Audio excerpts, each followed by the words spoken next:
Good morning, Cherrie. This is your machine, the Breville Oracle model BES980. This is the brushed stainless steel. So in this video, I'll be doing a quick demonstration. Well, not really a quick demonstration. I'll be trying my best to give you as thorough a demonstration as possible, giving you all the tips and tricks, and sort of making you comfortable using this sort of machine, considering you've upgraded from an espresso. Okay, being a dual boiler, this machine takes quite a while to turn on, usually 5 to 10 minutes. So when you turn it on by the button, you will notice that it'll take 5 to 10 minutes to reach temperature. And you'll know it's up to temperature when you have 93 degrees or the desired temperature. So this one has 93 degrees. There is a sticker, so you can't really see the screen, but it says 93 now. And you also have the steam output when it's up to temperature.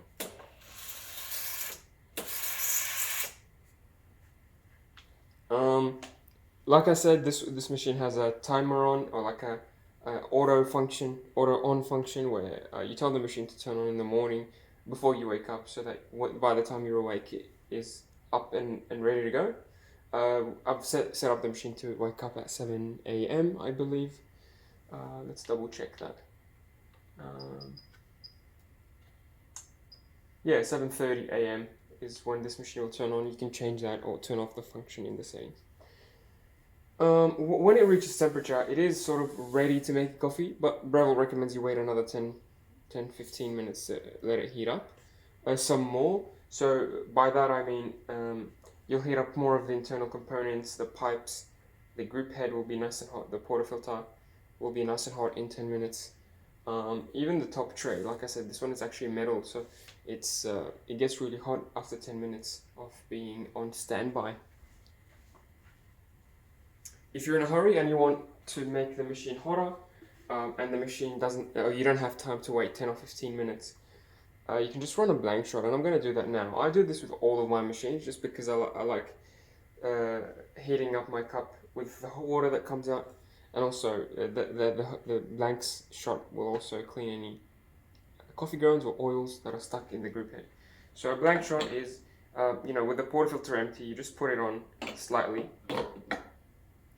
I'm using my own portafilter so that I don't dirty your portafilter. Grab your cup and press the single or double button. This will warm up the machine substantially, and also the cup as well. And before we start, I just wanted to sort of confirm that this is your machine and this is a brand new unit. The machine actually has an advanced sort of service menu. I'll do that now, where you can access any error codes, or you can actually access the number of cups that the machine has made. So when you enter the menu, just click this once, twice, and just to bring the camera closer, I'll show you that this machine is indeed an unused machine. So it says 00 E on here. Can you see the E? Ignore the sticker. That E means, yeah, can you see that? E means espresso, and that's 00 cups of espresso made on this machine. You can also ask the machine to tell you how much you've used the hot water tap for. H for hot water tap, I believe. That's 00 as well. There's the sticker, but you can ignore the sticker. S for steam, how many minutes you've steamed for. Can you see the S? 00. So indeed, this is a brand new machine, like just to confirm. And for your curiosity, if you use the machine for a year and you wanted to check how long you've steamed for, how many cups the machine has made, you can enter this menu and it tells you. So C is for calcium level, 136. D is for descale cycle. CL for cleaning cycle. And filter changes 0.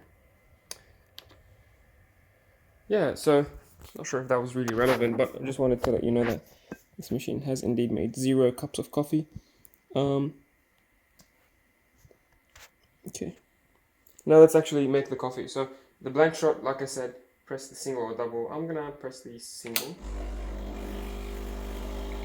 I've added some beans to the machine, and I've put it on grind size 15. So before the video I made, I tried grind size 20, and it was a bit too coarse, so I brought it to 15. Hopefully 15 will be good enough for us. The only way to know if the grind size is the correct grind size is to actually make a coffee. So I haven't made a coffee on grind size 15 yet. So yeah, the single button goes for 25 seconds, the double goes for 30 seconds. And that's by time and not by volume. So it doesn't matter how much coffee you get, it will go for the same amount of time every time. So that's hot water. Now the cup is really nice and hot, so I don't have to worry about my cup cooling down my coffee. And we got a bit of dirt coming out because I made a shot just before. So I made a shot on grind size number 20, just to test. Grind size number 20 was a bit too quick, so hopefully grind size number 15 will bring the speed to the desired level. So after you do the blank shot, you want to obviously take out the portafilter and dry it. Use a tissue or a towel. So it's important to have this dry before you actually make the coffee, before you actually grind, so that the coffee doesn't clump up as it's being ground into the portafilter. Now I will measure the input and output for your interest. You really, because this machine is automated, you really don't have to use a scale and measure every coffee you make, but I'm gonna do it just for your curiosity, and honestly, it's good to give you an idea, I guess. Okay, so this is a double basket. This is the standard one that comes with your portafilter as well. Grind size number 15. I'm using Aldi beans. You know, it all depends on the beans really. So good beans in, good beans out. If you're using really old beans or very bad quality beans, you might struggle with your coffees. But with a good bean, I would say Aldi's in the middle. It's not the best. It's not the worst. The best would be freshly roasted beans from your local roaster, or any decent supermarket beans. So Lavazza is okay, Aldi is okay, but avoid things like Vittoria and Coles. I find those inconsistent and not very nice to drink, in my experience. Yeah, okay. So very easy to grind. You just put on the portafilter and turn it to the right.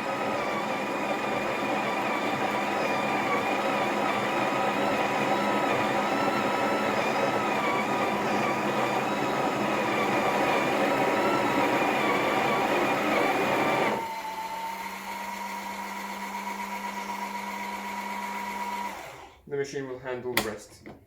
So this is what we got, a very nicely tamped bed of coffee. Sometimes you do get loose coffee, so if you flip it upside down, that will go away. You can just throw that in the knock box. Yeah, so let's see how many grams this was. Well, this is 22 and a half. So about close to 23. So 23 is the sort of the max. I think 23, 24 is the max for the grinder. So you can adjust that if you wanted to, but I would be happy with 22 or 22 and a half. This will give me a nice strong coffee. Yeah, make sure you clean the edges. If they're not clean, they might put more wear and tear on the group head seal. So make sure you clean the edges before locking it in. And being a new machine, you don't have to lock it in hard to get a good seal. So just about halfway, it's more than tight enough. You don't have to push it all the way to the right, especially being a new machine. Maybe over time, maybe in a year or 2 or 3 years, you push it a bit more to the right to get some more resistance. But at the moment, dead center is more than tight enough, I would say. But definitely don't do it too lightly, because if it's only about here and you make a coffee, it might just fall off. So make sure it's at least in the middle. Your machine also has a hot water spout.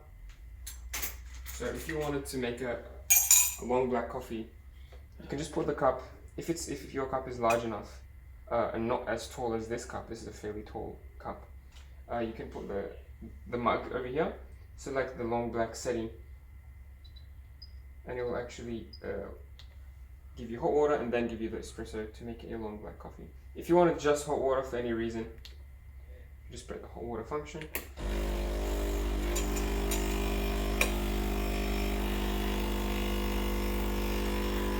That'll give you nice clean hot water straight from the boiler. You don't have to worry about any coffee grounds getting in your water. So you can use that for brewing tea bags. In my case, I like to add a bit of hot water to my coffee because I add sugar to my coffee, and so the hot water helps the sugar dissolve.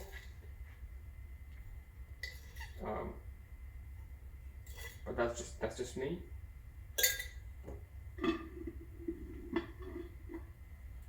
mix up the sugar.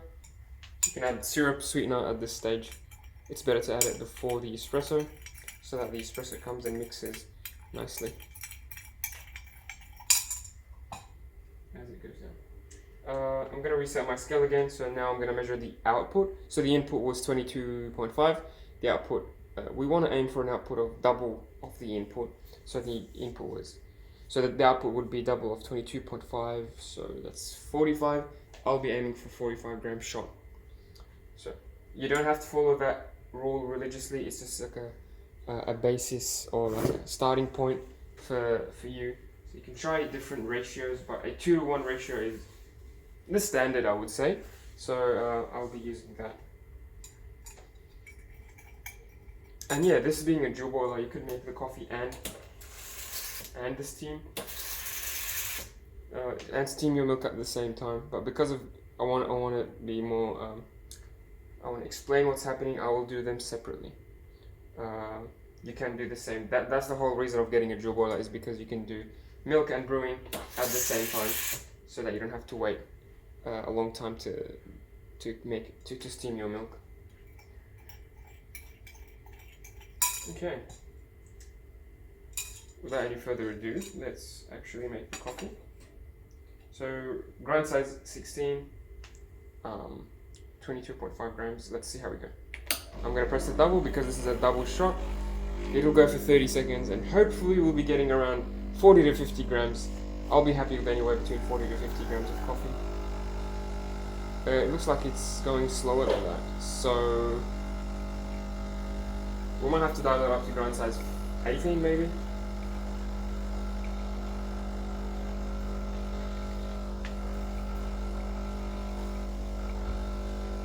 Yeah, that's definitely too slow. So I'll pause the video, bump it up to grind size 18 and see how we go. Okay, we're back again now. Let's do it again at grind size 18.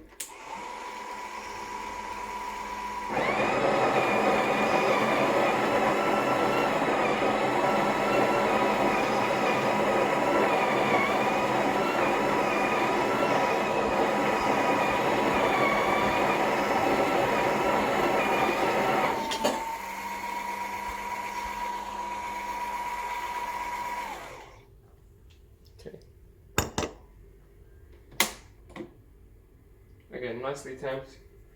Just make sure to clean the edges. And that was, yeah, about the same. So lock it in to the center.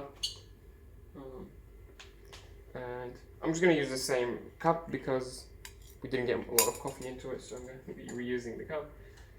Okay. Reset my scale.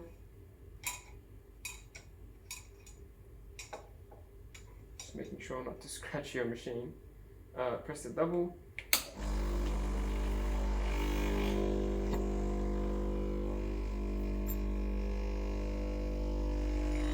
That's much better. Yeah, that's a smoother, more consistent flow than before. Looks like it's symmetrical on both sides. I'm not sure if you can see on video. It's looking like a nice shot. I might stop it there at 26 because I'm getting a lot of coffee now. So 27 seconds into the shot, we get, what's that? 49 grams. So very, very close to the 45 gram mark I was hoping to hit. I think this is more than good enough. As you see, we have a lot of nice crema. The flow is nice and smooth and symmetrical on both sides. It wasn't too slow, it wasn't too quick. And we got close to our 2-to-1 ratio that we were aiming for. So just as a visual representation, this is what a double shot would look like. That's about 49 grams, 50 grams of coffee right there. Maybe a bit more actually, because I had coffee from before. So yeah, you can either just eyeball it and do your coffees that way. That's absolutely fine. But if you wanted to, you can get a scale and be more, I guess, scientific with your coffees, but you don't have to. I certainly don't recommend it with the Oracle being an automatic machine. Great. So hopefully from now on, every time you make a coffee, well, this depends on the bean, but hopefully it should be close enough, you know, with the grind size. Some coffees will prefer a larger grind size, some coffees will want to be ground more finer, so a smaller grind size. So it'll depend on your coffee. Just the only way to make sure that you have the correct grind size is, again, make a coffee, brew a double, and see if you get the correct quantity. If you get too much coffee at the same grind size, you might have to make it finer. You know, a finer grind size will slow it down and reduce the quantity that you get. A larger grind size will make it go quicker and increase the quantity. So that's how you want to think about it. Smaller grind size, smaller speed or smaller quantity. Yeah, hopefully you get it in one go. Unlike me in this video, I had to do it twice just to get the hang of it. This is called dialing in. People always, it's bound to take a few shots. You might waste 200, 500 grams of coffee just getting the coffee right. And once you're set at a correct grind size and temp settings, etc., you're set. You can sort of set it and forget it, and maybe only tweak it if it needs to be tweaked over time. So without much rambling, I will clean the machine. So the way you do that, you're going to take out the portafilter, knock it into the knock box which your machine comes with, and run a blank shot after knocking it off. So a blank shot again, with no coffee in the handle, just rinse. This will rinse your portafilter obviously and your group head. So it's nice to do it after the shot, not just before.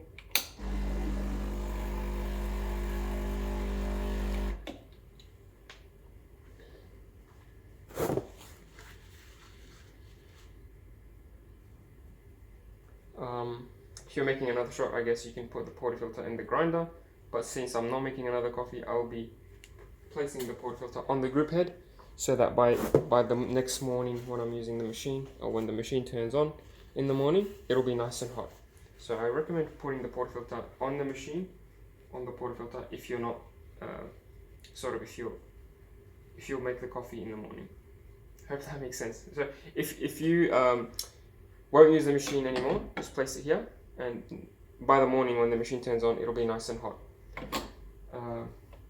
That was very complicated to say, but anyway, and also just something I like to do as well is I grab a tissue and dry and clean the portafilter head, or sorry, the group head.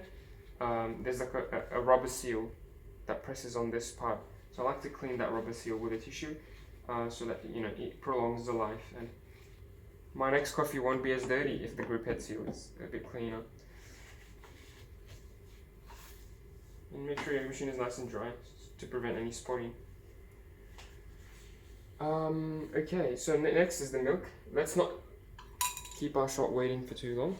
I have about half of the jug filled with milk. This is my personal jug. I'm using my personal jug so I don't dirty your jug. See this spout? That's about where you want to fill the milk. For me, I find that this is sort of enough for a double shot, or one cup of coffee using a double shot. So just below this spout on the inside. I'm using full cream, cold milk straight from the fridge. You want to use cold milk just because it froths better. I've selected the default settings, so 60 degrees for the temperature and the froth about halfway. So if you go down, that's the latte setting, and that would mean less foam. If you go up, that's more foam, closer to a cappuccino. I'm gonna put it halfway. Before actually steaming, I'm gonna purge. So just flip the wand lever up, just to get rid of any condensation, any water that's stuck in the wand. And then push it down and press the lever downwards for automatic.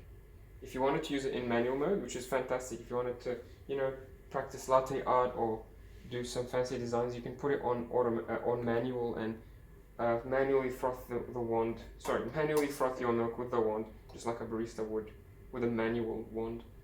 So that's nice, but I'll be using the automatic setting. Press it down.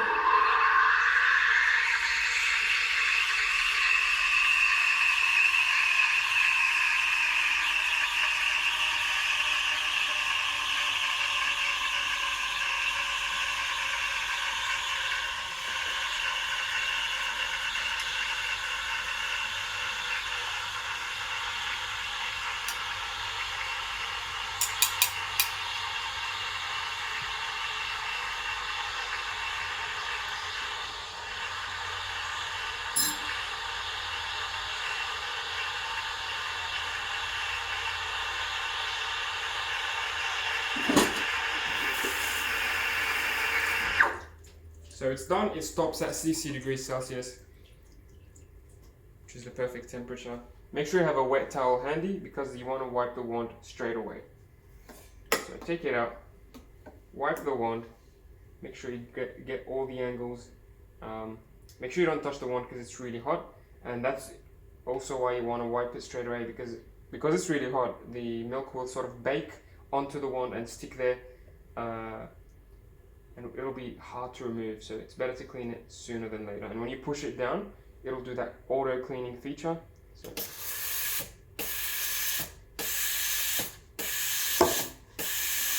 So it purges 5 times to remove any milk residue from the insides. And this is important because if it doesn't do this bit, the holes will be blocked, and you won't be getting steam.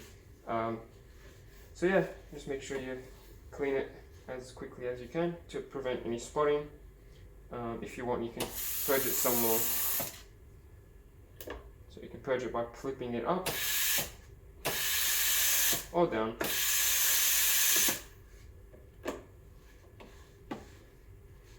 Yeah, that's the cleaning bit done. I think the machine now is ready to be turned off, and let's actually put the milk into the espresso. So we got a nice level of foam on the milk here. You want to knock the jug down on the counter to break any air bubbles, and then swirl it around to mix it up.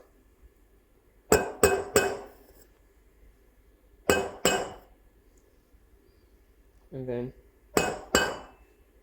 keep doing this until the surface is nice and smooth, almost like wet paint. That's the way I like to describe it as.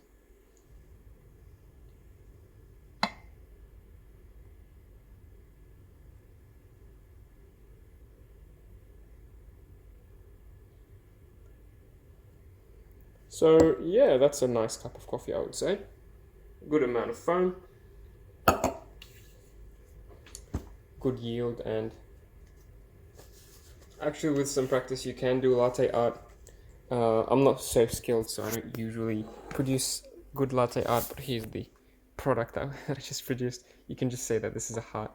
I love heart. Not very pointy down there. But yeah, that's the latte. I'm sure you can do even better lattes than I can on your Oracle, and I'm sure you'll enjoy it. Thanks for watching. Thanks for your purchase. And yeah, I'm sure you're excited to receive the Oracle. Thanks. Have a good day.